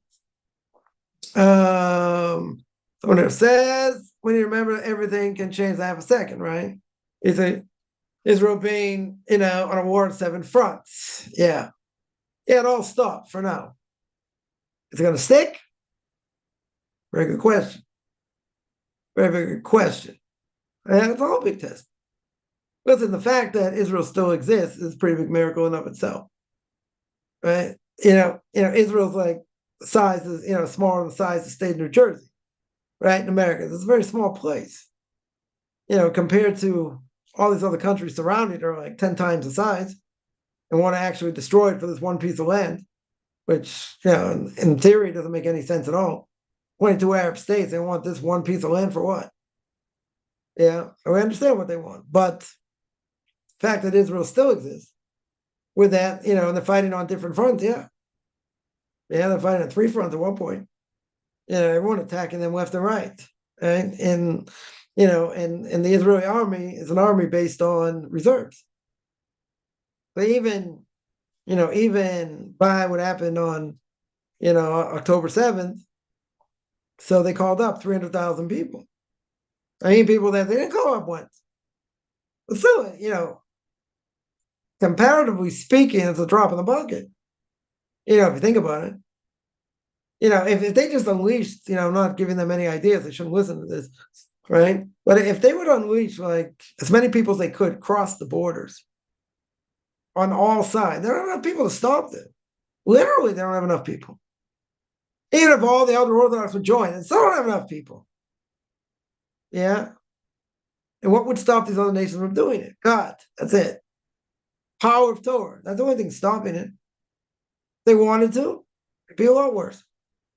Okay, they could sacrifice tens of thousands of people, but they just have sheer numbers.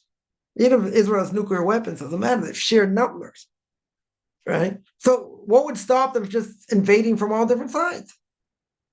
How would they stop them? They say, oh, the army would do this, have intelligence. What would stop them? They don't have numbers. They don't have the numbers. So it's only God stopping them, right? But the biggest miracle. Yeah, one of the biggest miracles is that Israel's still here compared to everyone else around them. When we pray, are we acknowledging God? Of course. Listen, a person could pray. They could go through all the motions.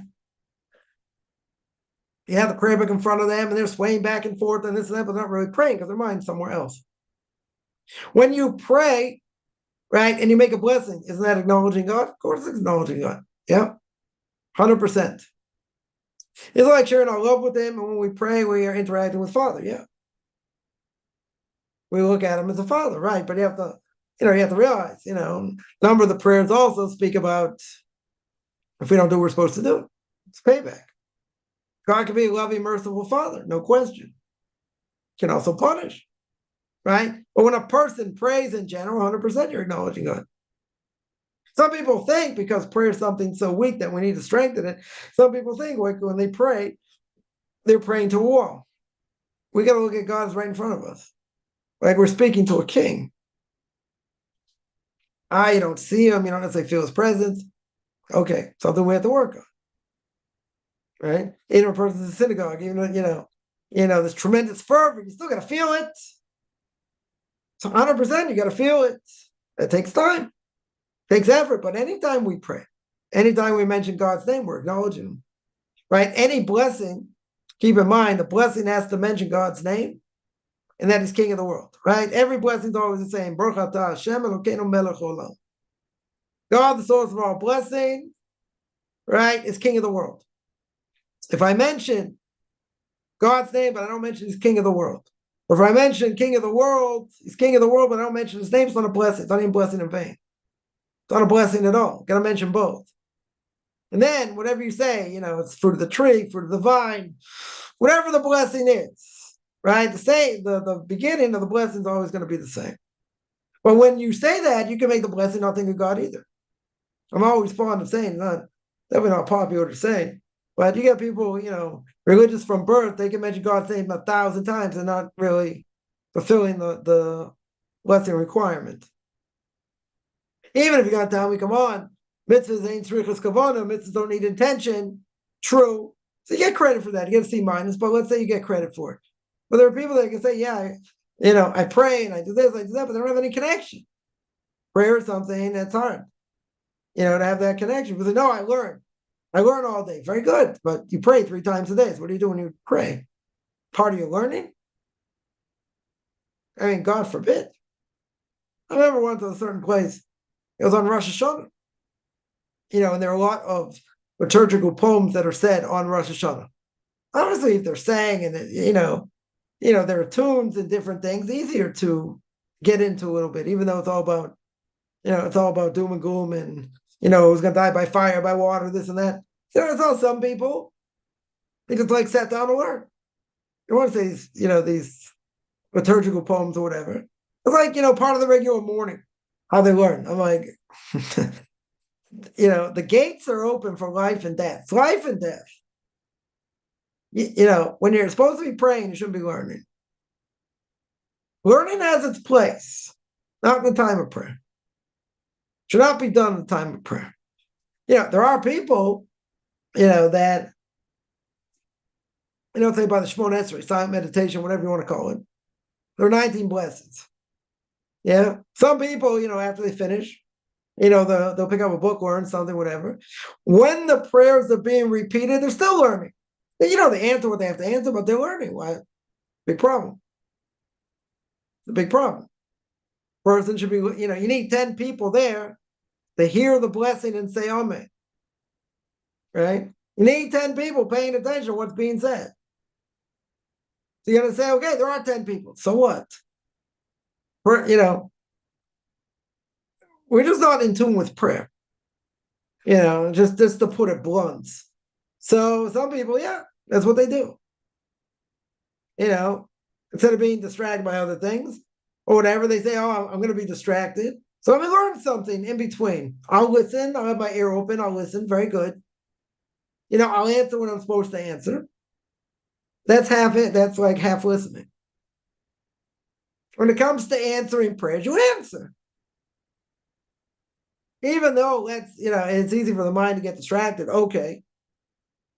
But we just don't realize the power of prayer. So is that the worst thing in the world? Okay, you tell me there are worse things. Okay. But a person shouldn't be learning when they're supposed to be listening to the prayers. I see people do it. Right? I can understand why, to a certain extent. It shouldn't be done. It should not be done. You should be listening. You can say, I am listening, but it's not true. You might be half listening. When the prayers are being said, you got to be listening. You got to be paying attention. Can't let your mind wander. This takes time, this takes effort. You got to think. Person maybe half asleep, they're thinking about other things. Doesn't matter. Right? Someone will say, but it'll help me concentrate more if I'm learning something. Forget it. You got to listen. That's what you're obligated to do. Should be sitting there learning. Learning comes at a different time.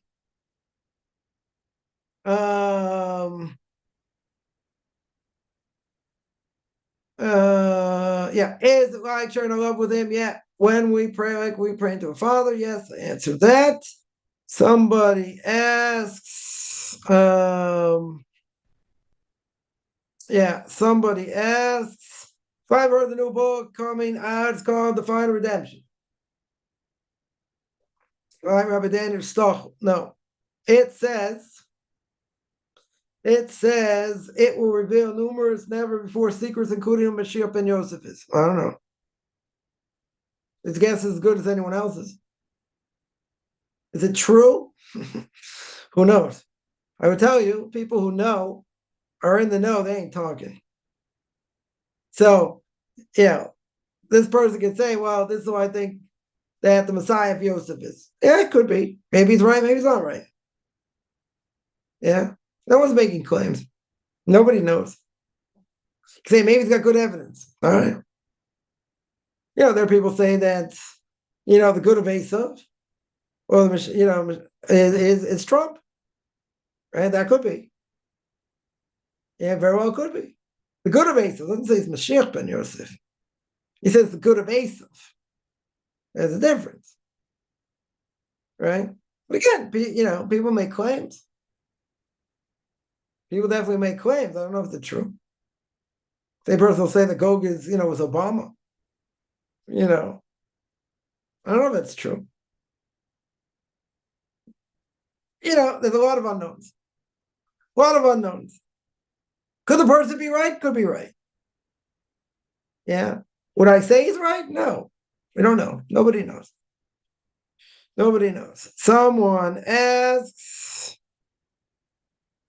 what good does being reincarnated in a rock? What's the point? So I would say, let's say this person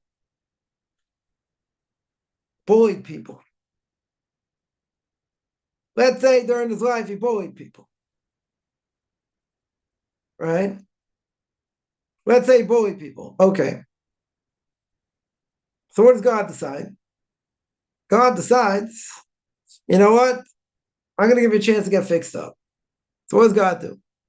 You sat there, bullied people, took advantage of people, so you know what? I'm going to put you into a rock. Now, what can a rock do? What can a rock do? Nothing. What happens to a rock in general? It gets thrown around or kicked around. So imagine in a previous life, this person, whatever, this soul bullied other people, took advantage of other people. So what's his punishment? What could his punishment be? He gets put into a rock.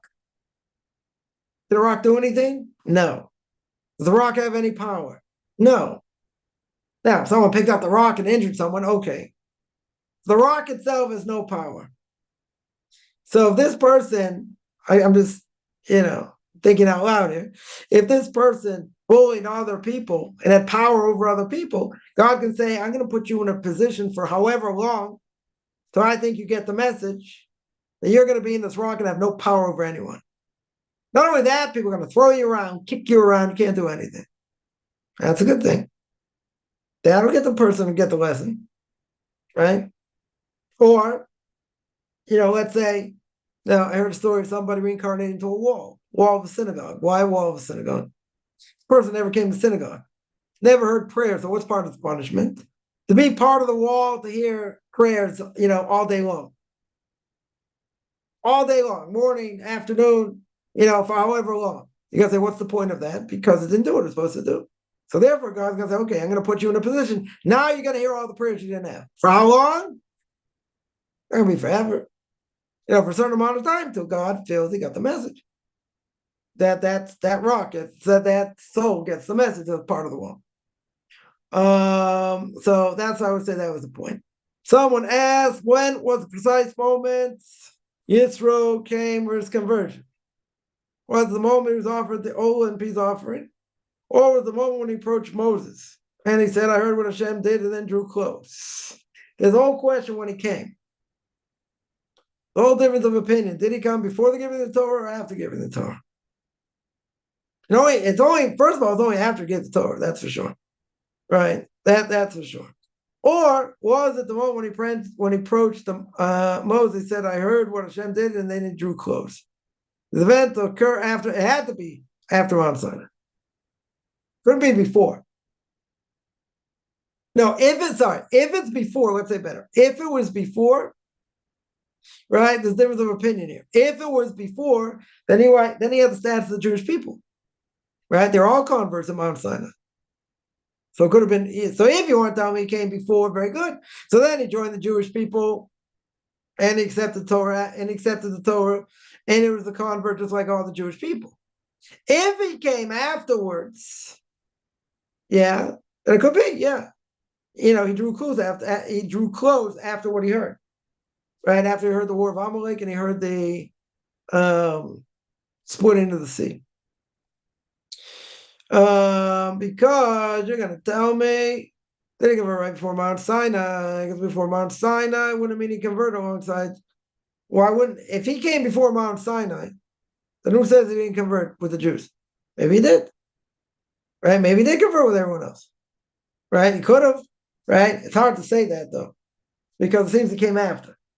Right? The difference of opinion when he came, but he wouldn't have, you're right, he wouldn't have converted before. He wouldn't have converted with the Jewish people. Would have come after.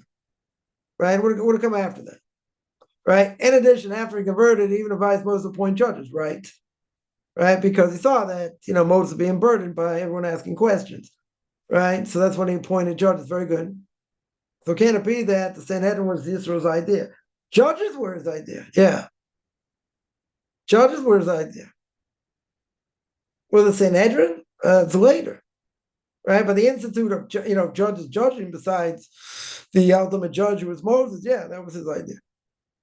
That was his idea, but obviously it was going to be put into law later. So it could be he came up with the idea. But he saw that Moses being burdened. So he appointed other judges. Right? Interesting though, when Moses comes, he does all his tricks in front of the elders of the Jewish people. Right? The question is, who are the elders? Are they the ones who became the judges? Seemingly, yeah, Moses taught them. We're seeing that Moses taught them the law. Right? But the idea to teach the law, obviously, God gave to Moses first. Right? It didn't come from Israel. God gave Moses the ability to teach others. Very good. Right? But to appoint judges over the people, yeah, maybe you say it's Israel's idea, but God put it in Moses' idea, Moses' head. It could be just came to fruition through Israel. How did Zipporah convert? Where did Moshe and two other bases? I don't know. They say she converted. Who says she went through a basin? Conversion was before that. Right? For a person to want to become part of the Jewish people back in the day, all they do is renounce idolatry and then learn about Judaism. They didn't have to go through in front of a basin. But she had some level of conversion. Right? The question is what the conversion was. Right? But it wasn't the same as we know it. Right? They should go from a basin with the other two people. Yeah. Shouldn't have to do that. Conversion was a lot simpler then. A lot simpler then. You take on God runs the world, yeah. You take on that, I have to keep this and keep that, yeah. So what are you supposed to do? I don't know. Yeah, they had to learn about it. Very good. Conversion is very different. Acceptance of it before going through a formal process, we understand it today, it was different. Right? You learn out conversion from Ruth. Right? That's where you really learn out conversion from. It's from Ruth. So how'd she convert? What level of conversion did she have? And what about the Jewish people who kept the Torah before it was given? They also had some level of convert, being a convert. Right? Or if they kept the Torah before they were given, Abraham wasn't Jewish. Seemingly wasn't Jewish. Neither was Isaac, neither was Jacob. So how could they have kept the Torah? If they weren't Jewish? Good questions. Right? They keep they keep only the assays, the positive commands, not the lot assays, not the negative commands, or they kept the negative commands at one level. They didn't keep all of Shabbos. Seemingly, they didn't keep all of Shabbos, all the laws of Shabbos. Yeah, it's different. It's different than it is today, right? But who says they needed a basin back then? The whole thing of conversion was different, right? They wouldn't have needed it. Yeah, it could be just renouncing idolatry and all that was good enough, and then they had to learn. Then they had to learn what the Torah was, but that's what they were doing in the desert anyway. All the Jews are considered converts at Mount Sinai. Very good. Do they know what to do and how to keep the Torah? And Moses had to teach them in the desert 40 years. That's what he was doing. Right? He was teaching all the laws and passing them down. He had to have known oral law. Right? If he didn't know oral law, what's he teaching them for 40 years? Couldn't be the Noahide laws. Couldn't be the 7 laws that take, even for, let's say, 3 million people, teaching the 7 laws would not take 40 years. Right? So what's he teaching for 40 years? If you want to tell me he's only teaching them, the basics of the 613 commandments, how long would that take? 5 years? Let's say he teaches, thousands of people, right? He teaches thousands of people. How long can that take? 5 years? 10 years? Let's say 10 years. Yeah. Let's say it take 10 full years to teach 613 commandments, in general, what they are, to 3 million people. Let's say. A lot of people. Okay, 10 years. What's he teaching for 30 years? What are they doing in the desert? What are they learning? You had to have known oral law. Torah says, commentaries say, different places that he had to have learned oral law. Cannot be talking about just the written law. So if he's teaching them oral law, that could take a long time. That could take 30 years to teach 3 million people. It's a lot to learn. 100% is a lot to learn. Someone asks, Did all souls come from under the heavenly throne? That's where they come from. That's what's brought down according to Kabbalah. That's where they come from. Also, the astrology does not affect Jews. Hashem is above nature. Yeah. Non-Jews are affected by it. Jews aren't. But a Jew, if they're born under certain, astrological sign or whatever, it can affect the Jew. Can affect them. But if we work very hard, if we work very hard, then it won't affect us. We have to work very hard. For a non-Jew, they don't have that option, but for a Jew, they can overcome it, right? They're above that, right? We're above the Mazalas and all that, because we have Torah, right? But you have to work very hard to overcome it. Right? It's not just, we're above it. It's not just that. You have to work hard. That it shouldn't affect you. That shouldn't affect the Jew. Non-Jews different. They're more affected by it. They're more stuck. They're more stuck, I would say. Jews different. It shouldn't affect them. Should not affect them. But you have to, even if it would, a Jew has to work very hard to fight against it. So it shouldn't affect them. Someone asked or says, we should not look for the heavens for any divination signs. Yeah. So what's the answer? Yeah. We're not interested in that. We're not looking for that. True. Right? That is very true. It doesn't mean the stars don't have influence. They have influence. One of the things they say to Job, they say, it's your bad luck. You were born under these astronomical signs. Okay. Now, many say Job wasn't Jewish. Some say Job didn't exist at all. It's all a parable. But that's one of the things one of his friends says. You were born under these signs. Okay. Yeah, so it's your bad luck. So for a Jew, yeah, it can affect. It doesn't have no effect. Right? We're not as susceptible to it, but you have to work hard. You have to work hard to fight against it. Doesn't mean we're not affected at all. Right? Normally we say you're not affected by it, but it can have an effect. Doesn't mean it has no effect. Yeah, we're trying to look to the heavens. Any divination signs, right? Divining is a problem. That's a question by Eliezer. He's looking for a sign that the right person, the right woman is gonna come, be a match for Yitzchak. So the commentaries say, how's he allowed to do that? It's forbidden. Right? It's forbidding for a non-Jew. It should be forbidden. How's he allowed to do it? So the answer is, one answer is, he didn't rely on it 100%. This sign, whatever it's going to be, he has to see other things. It's good, but it won't be the only thing. So he didn't rely on it 100%. That's how you get out of that. One reason how you get out of that problem. Someone says, although Jews are above the Muslims, so Jews shouldn't look at the stars. Right. Horoscopes are nothing, doesn't mean anything, but you shouldn't read the stars. You see that Abraham knew how to read the stars. See, Moses knew how to read the stars. Right? But in general, it's forbidden. Right. What about Noahites? Am I allowed to use AI to write an ebook? Oh, that's different. One second. What's the story? Horoscopes don't mean anything. Horoscopes don't mean anything. If somebody really knew how to read the stars, yeah, but you can't go to them. What about a non-Jew? Good question. Good question. I probably think it's forbidden also. Double check that. I would also think it's forbidden. Any divination like that. I'll double check that though. Are you allowed to use AI to write an ebook? Or a horoscope to sell other non-Jews on Amazon? I wouldn't do horoscopes. I mean, the horoscopes are garbage anyway.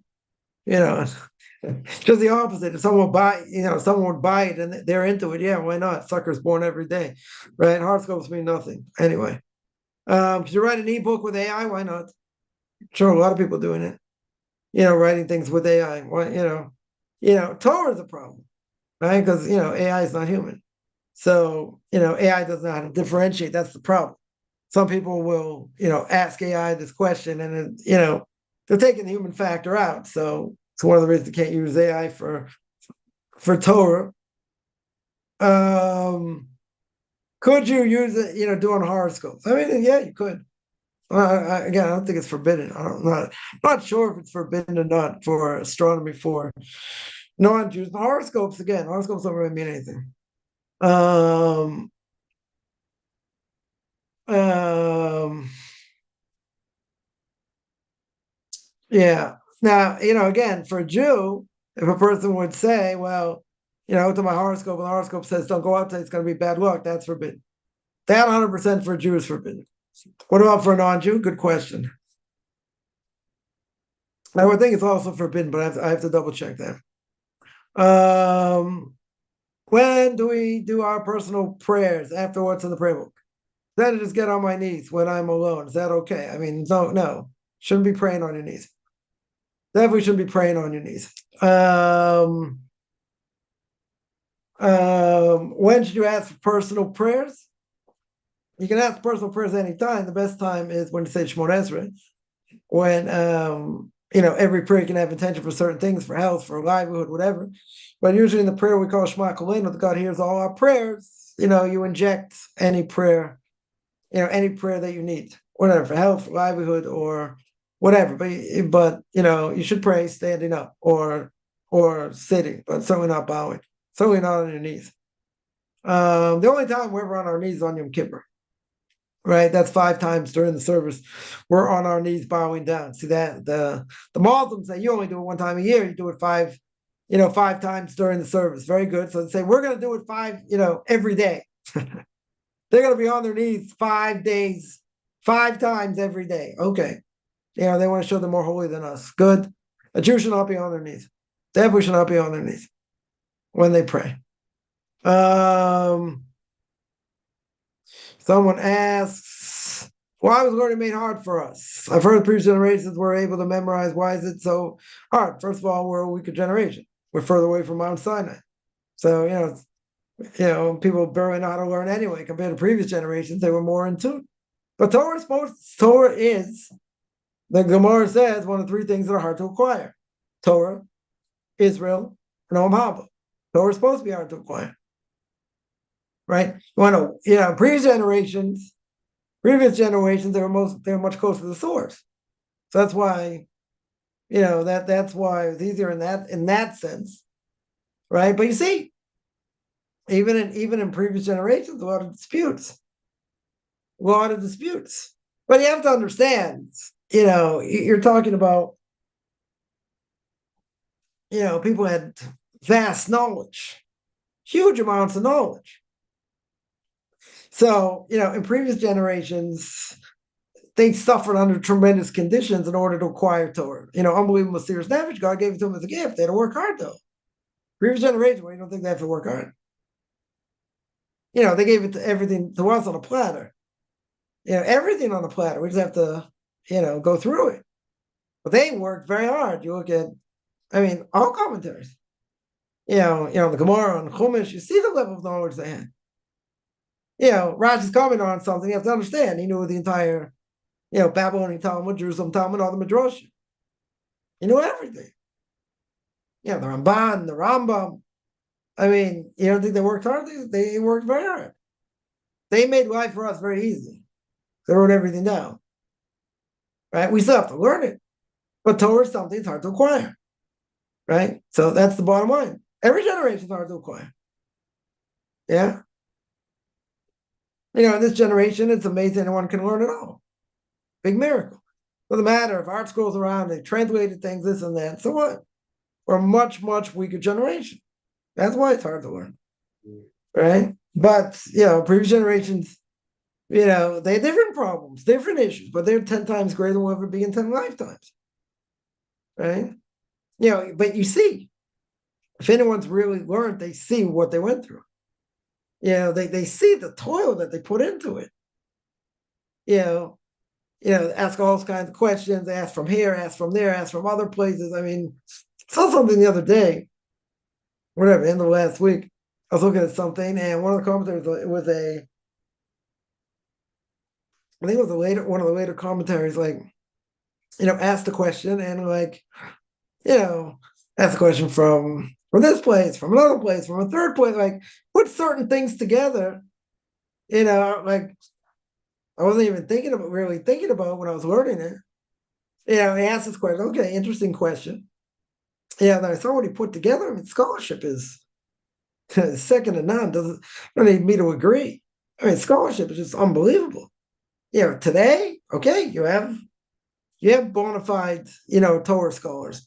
There's no question compared to previous generations. But it's something you have to work at. Something you have to work very hard at to acquire. Some things hard to acquire, like Torah and Olam Haba, right? That's what I said. If a person is isolated, what should the lesson be? What should the lesson be? Value or self-reliance, value of connection. Yeah, if you're in an isolated place, you got to be amongst other people. I'll tell you, being isolated is bad, right? It leads to problems. I know somebody that was like in an isolated place, and the Torah is skewed. I've been in contact with this person for a long time, but their Torah is very skewed. Why? Because they're isolated. Can't live in your own island, right? Even a person has to, okay, right? Not the ideal, really not the ideal, but thank God, better for worse. For the internet, that's how people got information. That's how they get information. Again, it can be good information, it can be bad information, right? Isolation is not a good thing. What should a person think? Yeah, you got to work hard to get out of it, because the more you're in it, the worse it is. Then you just, there's no one around you. You can't do anything with anyone. And the Rambam says, one of the 24 things stop a person from repentance is separating from the community. No, okay, you say you're born into it. Okay. Yeah, there are a lot of people stuck in this situation, live in the middle of nowhere, right? They have to get out of Dodge, right? So either it can make the resolve very strong, extremely strong, because they'll do whatever it takes to keep it, and they want to, learn from the right people, very good, right? So yeah, in a certain way, self-reliance and resilience, okay, granted. But I guarantee if they're there long enough, and they're not attached to the way they should be, what's going to happen? They'll get the wrong ideas. 100%, seen it all the time. They'll get the wrong ideas because they're surrounded by people that don't share the values, right? So even if a person's born into it, whatever, very good. It's not your fault, right? It's not your fault. That's the way it is. So good. You got to get out of Dodge. At some point, you got to get out of Dodge. That's the only way. Self-reliance is good. Self-sacrifice is good. You can't do it by yourself. You can't do it by yourself, and the environment eventually will take its toll. It will take its toll, right? Unless you're extremely vigilant. That's what I would say on that. Let's say somebody says, let's say everyone in the world hears Hashem, says who's the Messiah, or as angels do it, right? However, hear from heaven, even that person is considered a Jew by our standards. Wouldn't that person already be Jewish? I mean, Messiah is. There's a Messiah in every generation, right? There's hierarchy how it's done. There's an order, right? Who's going to announce the coming of the Messiah? That is, prophet says, is Elijah, right? And we all know if he's going to announce who the Messiah is. Everyone's going to agree. They're going to try and figure out how they're going to kill him. But at the end of the day, everyone's going to agree. It's going to go through Elijah the prophet, right? It's not a non-Jew who's going to say he's the Messiah, right? It's not an Orthodox Jew who's going to say he's the Messiah. They can guess. They can say maybe this, that. But the Messiah is going to be proclaimed by none other than Elijah the prophet. It's one of the things he has to do, right? It's one of the things he's going to do in the future. He's going to come back and announce who the Messiah is. Not only that, he's going to, a lot of questions that the Talmud brings out that we don't have an answer for. He's going to answer that also, right? Going to answer that. He's going to take care of whose tribe everyone's a part of. I think it's his job or the Messiah's job, right, as well. But no man's going to announce coming the Messiah. I mean, it will be Elijah the prophet coming back, right? I shouldn't say no man. He'll come back as a person, right? At least as we understand. So no one else is going to say he is the Messiah unless Elijah agrees, right? Elijah's going to be the one to do it.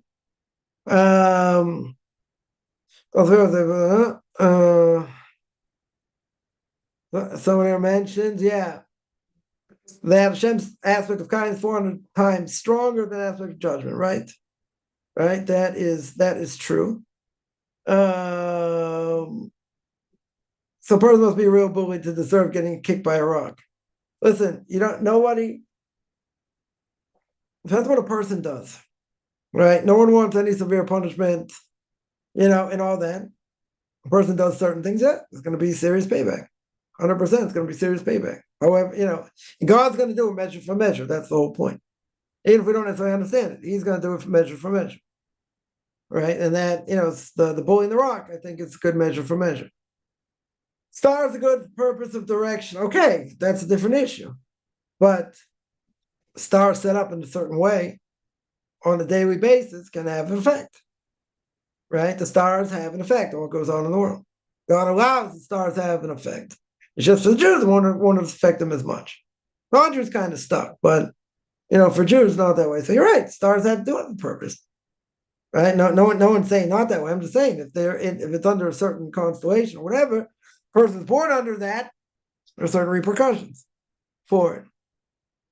Someone asked, when I finish laundry shortly before Shabbos, may I let it dry during the Sabbath? Yeah, I can't let it dry outside though. If it would be warm enough outside, you can put it outside because then people think you're going to do it on Shabbos. Even theoretically, let's say you put it outside, you put up a sign. You put up a sign, I did not wash these clothes on Shabbos. Yeah, it doesn't matter. Person can't let them dry outside. Inside your house, you can let them dry. Problem is, they're muktzah right now, right? Because they're wet, you can't wear them. So you couldn't wear them until after Shabbos. Yeah, so you shouldn't be allowed to use it the same Shabbos because it's muktzah. If it's drying on a heated dryer, can I remove it, take it out? Can I move it on Shabbos so it dries quicker? No, that's forbidden. What's the best way to maintain boundaries when interacting with others? Find out, become a therapist, or sort of regrets the entire interaction. You gotta be careful. I don't know. I don't have clear-cut answer. Every interaction is different, right? Every interaction is different, but I would say at the same time, you don't want to waste time with people either. You can't be a therapist. I mean, drains you. Yeah, you can try and help people, this and that, but you can't necessarily know where something's going to go, where a conversation's going to go. If you know the person and you sense where it's going, okay. So try and get yourself out of it if possible. Otherwise, it can be very draining, right? Very draining as well, right? As is mentioned here, right? So that you got to be careful. How can you do that? You gotta see where the person's coming from and what they want. If you see that very quickly where it's going, then I would say get out of the conversation. Right? Try and get out of the conversation. Yeah, any other questions?